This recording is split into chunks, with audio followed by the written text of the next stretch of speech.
Hey everybody, this is Rydo and we are back to Puzzle Agent 2. No, we aren't actually back to Puzzle Agent 2. We are starting Puzzle Agent 2. I guess what we're back to is Scoggins, because that's where Puzzle Agent 2 is set, it turns out.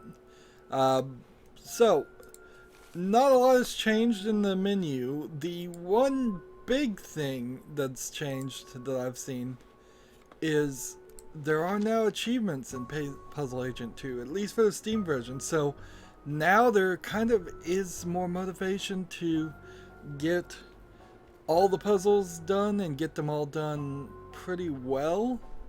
And at least for me, as a person who's obsessed with achievements, that's the case.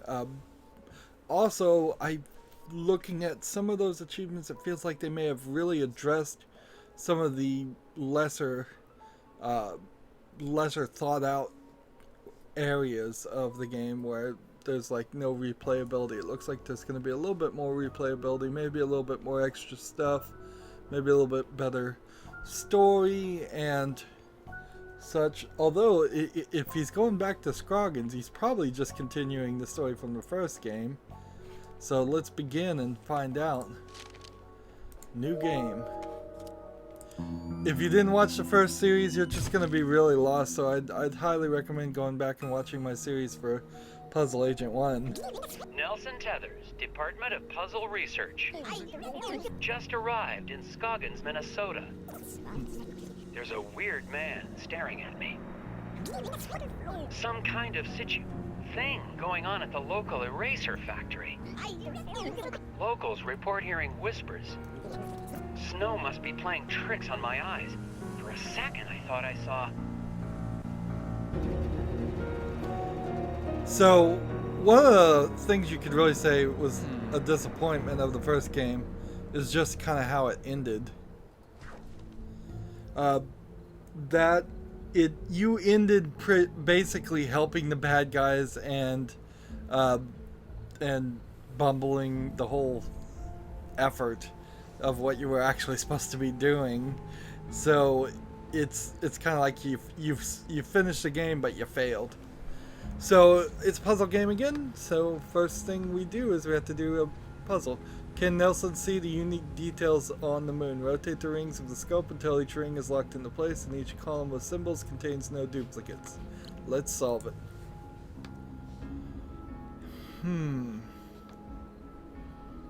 Well, they've changed the menu a little bit. You've got the what, the hint, and the reset now at the bottom instead of on one side, and the submit is up here.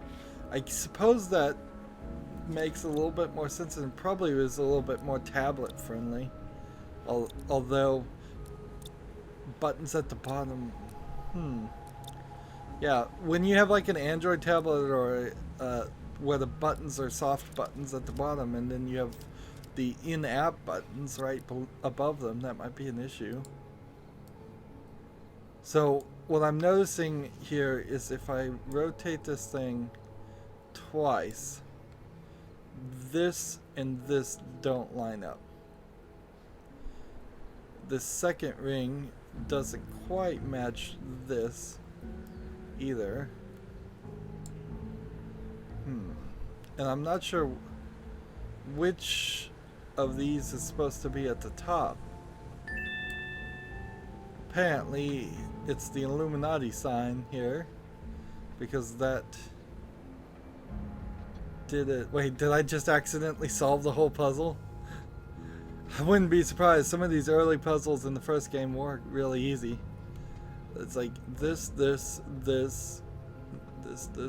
What were the rules? Rotate the rings until each ring is locked into place and each column of symbols contains no duplicates. There's no duplicates here, no duplicates here, no duplicates here, no duplicates there, no duplicates there, no duplicates there. I imagine that probably means, well, I can't even change it, can I? That you could have probably done this in any order. So this column could have been here, just as long as it matches those simple rules. Let's submit. Oh, it costs $97,000 now to verify a puzzle. We're costing the taxpayers even more money. I guess inflation. So, in the first game, getting these extra badges didn't seem like they did anything at all. And that's where that's one of the things I'm hoping they touch upon and improve. We can click how. Why is there a hidden person on the moon? Is this a figment of Nelson's imagination? Well, that certainly doesn't really explain how you solve the puzzle, and that's kind of what that button's implying it's supposed to do. Let's get back to cutscene. I can already tell that the number of frames they're willing to commit to animate this Eraser Factory is back open, even though foreman Isaac Dabner remains missing. Is more. The Bureau's marking this They're case doing about, officially closed. I'd say 6 or 7 frames per animation. Compared to what felt like 3. See, that feels like 3 frames that were just the same animation slid around. Who's this guy? Ingram? Interesting. Oh, hiya, Nelson. Thought you'd left for the night. Ooh. Did he just look up and see the talk to Agent Ingram prompt? I think he did. Notice the guy is turning his head, he's looking, he's scratching himself, is looking up and down. That's a lot more animation, and I feel like the line weight around the things and just the texture quality has gone up a little bit. So that was another thing. It felt like it was just cheaply animated, something you would do for a daily comic strip thing, and now it feels more like an artistic style done at a good quality. So it's more of a choice instead of a lack of ability. It's vegetable crimes. Oh, is that what this guy's in charge of? How are things going in vegetable crimes? The guys in leafy greens are pretty busy, but you know how dull it is in roots and tubers. We haven't had a real case since the Taro murders back in '76. What I wouldn't give to see some field action like you did. Puzzle division. Wow. Let's keep asking questions, because usually they're scratched out when you can't ask anymore. Jim, puzzle division isn't that exciting. Come on, Nelson. I'm noticing You were some out of the like office a whole red week. flashing happening, like right around here and right around there. I don't know if that's the program or that's supposed to be happening. Are you looking through the Scoggins file? I sure am. Oh, I hope you don't mind. Over the blue. It's just, I'm kind of a fan. You didn't just reopen some Eraser Factory. You completely cracked that case like it was some first-timer's letter substitution puzzle. Yeah, crack that case wide open. But he really didn't. He screwed it up completely. Let's do the trespassing tool puzzle. So, what are you doing in my office? Check it out. I just solved the latest from Japanese puzzle master Hanji Monosaki. It's rated 4 dragons.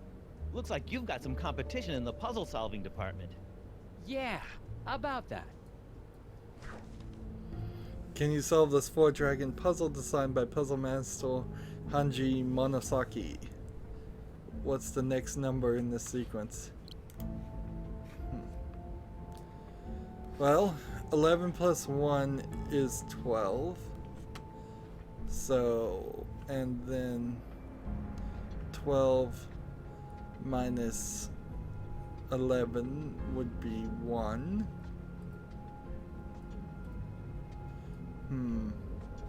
How many can we enter? 99? So then I would say it would be 3.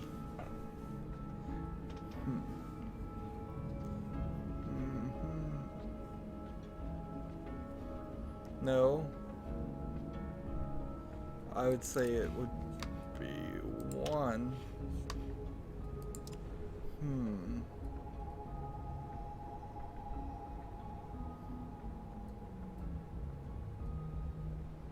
Well, if this was -10, then that would put it at -9, and there's no negative sign, so that can't be it. Number 320. So I'm trying to get this without making a mistake, and it's the connection between these two. 11, the two numbers added together be 12. And then it becomes 12 is 1, 2. Then it would...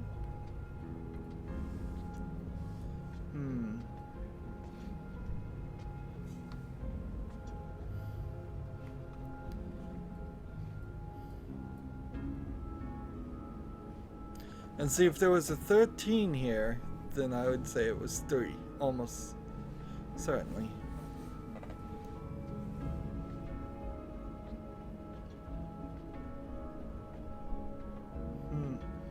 But the jump from 12 to 1, wow. This is really not giving me enough information. Unless I missed something here completely, it doesn't make sense.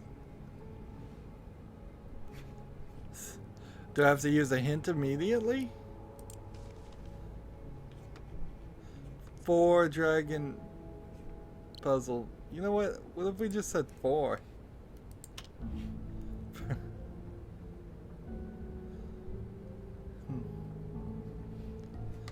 Like, I see no reason why it would be 4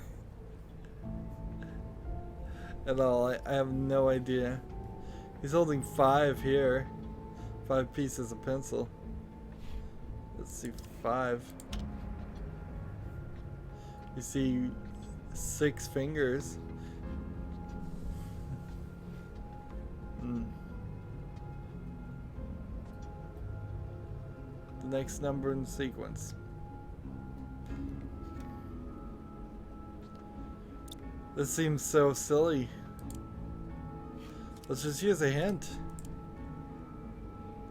The pattern seems to reset after hitting 12. Yeah, I figured that out. I don't understand why. What goes from 1 to 12 before starting over?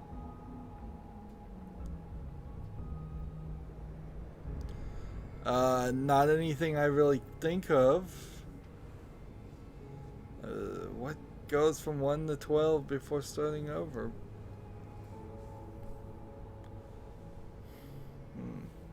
I think there's 13 balls on a billiard set. If you include the cue balls, so if you left that out, I think you have 12. I don't know of anything else. Give me another hint. The number is based on the number of hours on the clock. Okay. Hours on the clock. There are 12 hours on the clock. So 3.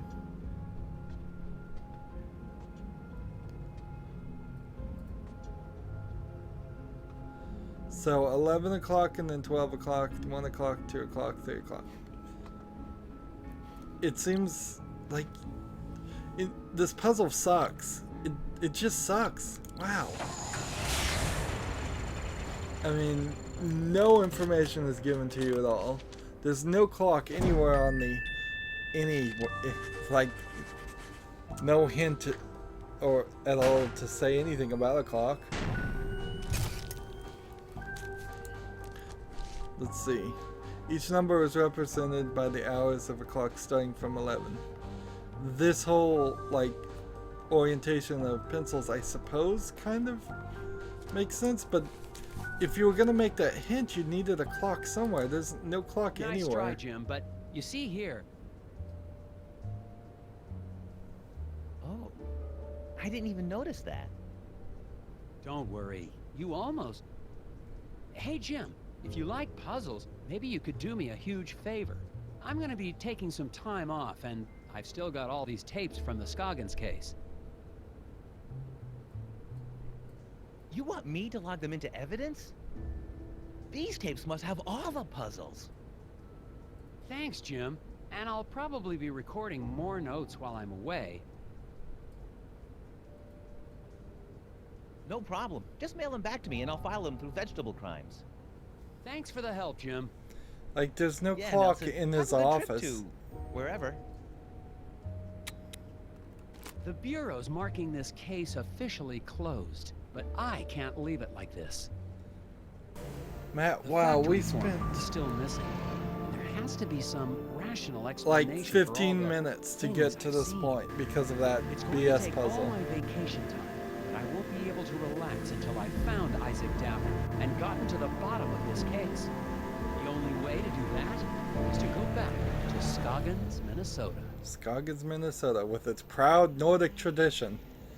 If there's anybody that knows anything about Scoggins, Minnesota, let me know if they actually are a lot of Nordic people that live there. That's some very traditional, like, 3-frame animation. I'm finally back in Scoggins. The place is a lot quieter at night. I don't see any of the familiar townspeople. I'm going to check into Valda's Inn and get a fresh start on the case in the morning. So, it's totally worth pointing out that in the first game, the sheriff, like, had you at gunpoint. A federal agent on a federal task. I'm picking up this gum for hints, because he needs gum, and there is no gum in the city unless you find it stuck to a wall. So he eats ABC chewed, already been chewed gum. That was a lot of pieces. That is quite a lot of pieces in the air. It has this little echolocation thing that's quite nice. You can just click and get an idea of where you're going to go. And the only place you can go right now is here. But yeah, that second puzzle. It went from a super easy puzzle that I accidentally solved to an incredibly nondescript puzzle that just didn't give any, like, hint at all. I mean, sure, I could have picked 3, and if I was just willing to guess, I would have picked 3, but the fact of the matter is I wanted to be right, so I got all these little badges and got 10 stars, and already we've blown the perfect game unless there's some way we can go back and fix this and maybe after the new game plus or something. Let's look at the journal. Entry 1, previous case notes. So when we click that, the Scoggins incident, you can get a little bit of a flashback of everything that happened in the first game, which this puts this sequel as really just episode 2 of the game, like Telltale always does. They break games into little pieces and make you pay more than you should for a complete experience, and sometimes they don't even give you a complete experience. So I looked at the Grickle website. Mr. Agent Tethers. Grickle is apparently some kind of comic strip. I don't know if it actually gets published in a newspaper anywhere. It's a single panel comic strip animated much like these characters. I don't think it particularly focuses around anything, and I'm not sure it ever really has Agent Tethers in it. It's just kind of the same art style, and so it's a little strange. It feels like it's kind of a pet project than something that's super popular, or they just had this artist make this game and they said, well, do it like you do, and he said, okay. There used to be gnomes in the window. I kind of miss the wooden gnome collection, Miss Garrett. Made the whole place seem creepier. So she's a little anxious that I'm here, no surprise.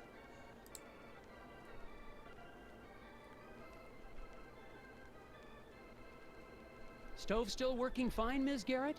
Good, then I just won't go anywhere near it ever again. There's a puzzle to put that back, and I can't go out the door. There's nothing else to do, so right now we're kind of locked into a story mode, so we can't wander. Let's go. Talk to her. Good evening, Mrs. Garrett. Oh, dear. I mean, good evening, Agent Tethers.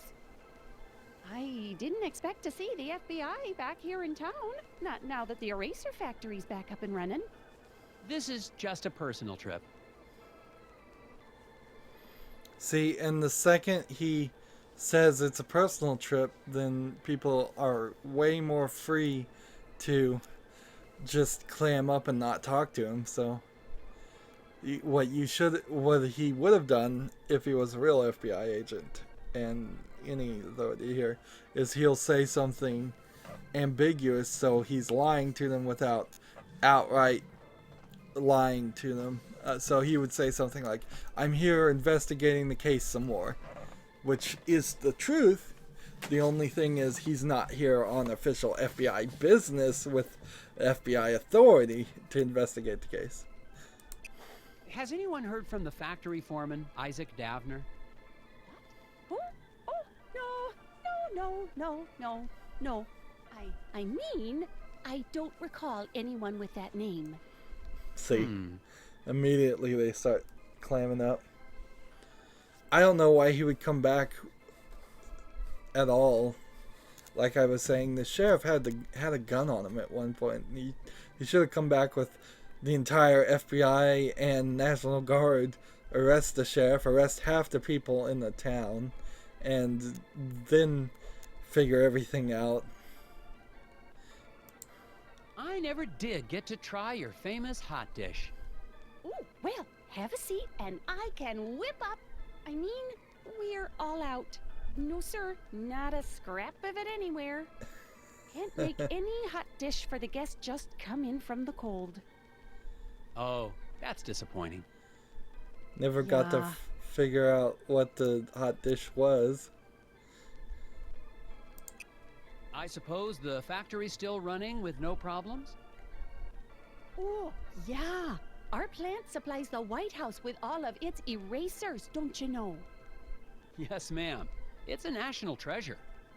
And you helped us get to the bottom of that nasty incident like a real town hero.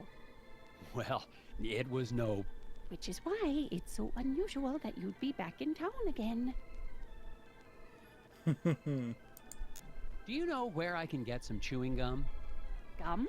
Oh my, no. You won't find a stick of it anywhere in town. Not until spring at the earliest, and maybe not even then. Why do you say that? There have been rumblings in the town council trying to ban it within city limits. But gum's the only thing that helps me concentrate. Yeah, it's all part of the new Keep Scoggins Beautiful campaign. It's just a darn shame. You can see pieces stuck to walls and trees everywhere you look. I'll be on the lookout for it. So, a little bit better explanation of the gum there than the first game.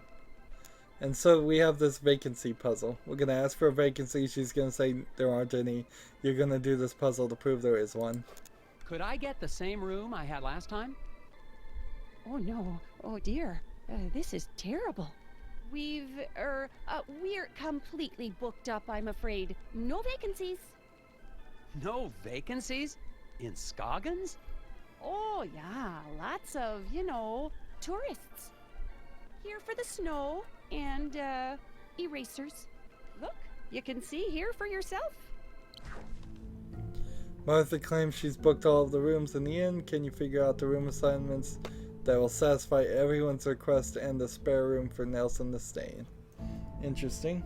So, it is also worth pointing out that this game is somewhat inspired by Twin Peaks and Fargo.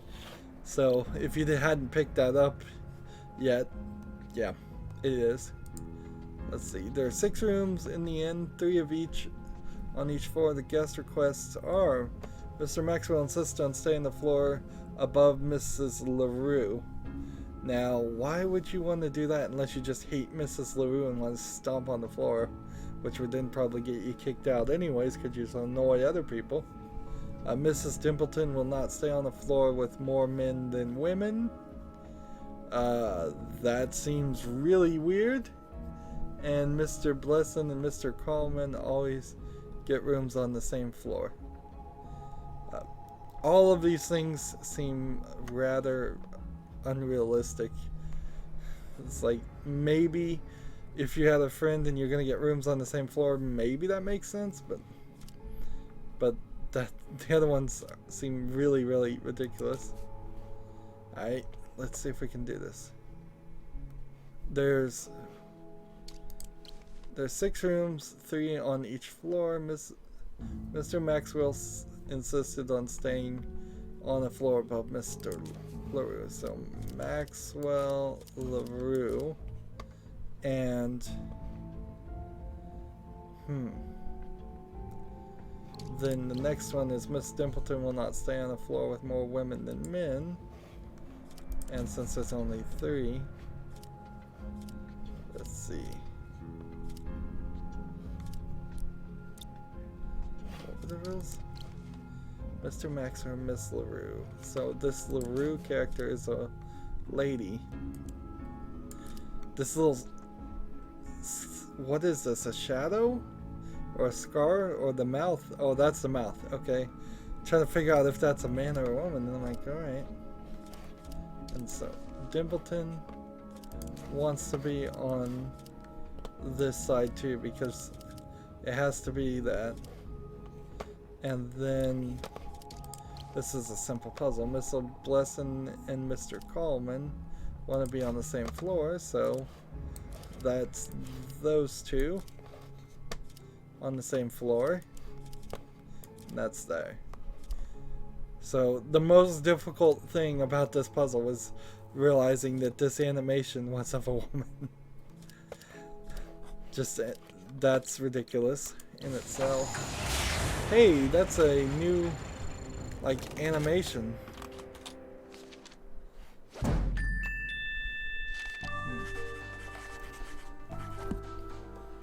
So now he's on vacation and he is wasting taxpayers' funds, and we've got new stamps because it's going through the vegetable department, so it's inspected grade A, and I'm given top agent.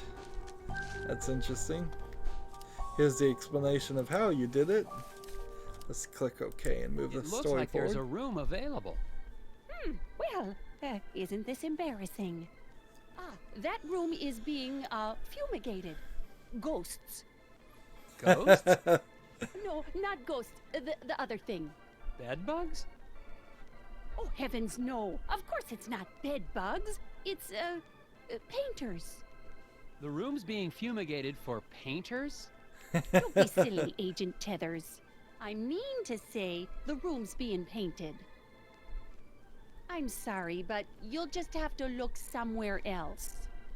But it's freezing, and this is the only hotel in... Yeah, no vacancies. You'll just have to go outside.